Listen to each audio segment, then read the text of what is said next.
নমস্কার, আমি বিউটি। আমার একটি নতুন ভিডিওতে আপনাদের সকলকে স্বাগত। আজকে রান্না করব এঁচোড় চিংড়ি। তা চলুন রান্নাটা শুরু করা যাক। প্রথমেই এঁচোড়টাকে কেটে নিতে হবে। তার জন্য হাতে সর্ষের তেল মাখিয়ে নিচ্ছি, যাতে এঁচোড়ের আঠাটা আমার হাতে না লাগে। আর বটিতেও তেলটা একটু মাখিয়ে নিলাম, তাহলে বটিতেও আর আঠাটা ধরবে না। ব্যাস, এবার এঁচোড়টা কেটে নিচ্ছি। খুব বেশি বড় বড় করব না, একটু ছোট ছোট এরকম সাইজই রেখেছি। আর সেগুলোকে হলুদ জলে ভালো করে ভিজিয়ে রেখেছি। এদিকে চিংড়ি মাছগুলোকে আমি সুন্দর করে ছাড়িয়ে ধুয়ে নিচ্ছি।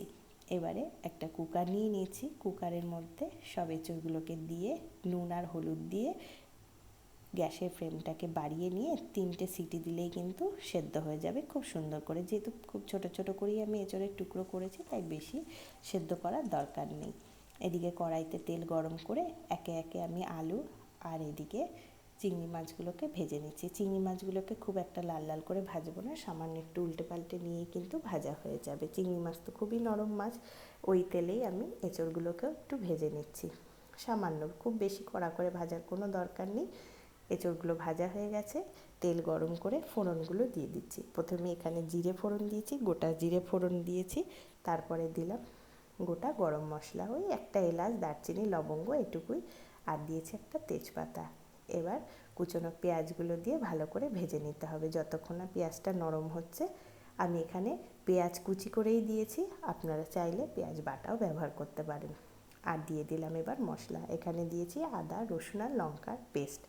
এবার গুঁড়ো মশলাগুলো এক এক করে দিয়ে দিচ্ছি। নুন, হলুদ, আর দিয়ে দেবো কাশ্মীরি রেড চিলি পাউডার রঙের জন্য। ব্যাস, এগুলোকে এবার খুব সুন্দর করে কষিয়ে নিতে হবে।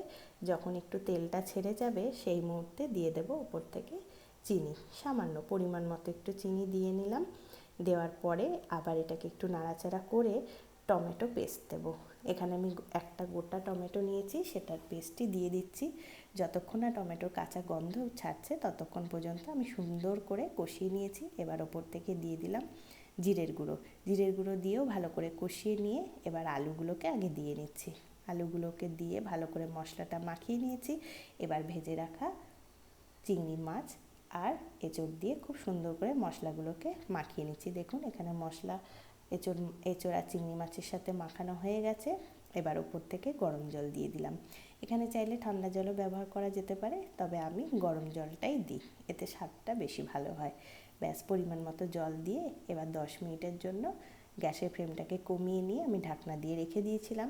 10 মিনিট পর দেখেছেন কত সুন্দর রং এসেছে। এবার আলুগুলোকে একটু দেখে নেওয়ার পালা। হ্যাঁ, আলুগুলো খুব সুন্দর করে সেদ্ধ হয়ে গেছে। আর এঁচোড় তো সেদ্ধ হওয়ারই কথা, আগেই ওটা কুকারে যেহেতু সেদ্ধ করেই নিয়েছিলাম। ব্যাস, এঁচোড় কিন্তু প্রায় রেডি। এবার ওপর থেকে 2 চামচ ঘি আর গরম মশলার গুঁড়ো দিয়ে আবার একটু 5 মিনিটের জন্য ঢেকে রেখে দিচ্ছি। তারপরে রেডি কিন্তু আমার এঁচোড় চিংড়ি। রেসিপিটা যদি ভালো লেগে থাকে অবশ্যই বলবো লাইক, কমেন্ট, শেয়ার করে পাশে থাকবেন। আর ইউটিউব থেকে আমার ভিডিওটা দেখলে সাবস্ক্রাইব করতে ভুলবেন না। আজকের মতো আসি, টাটা।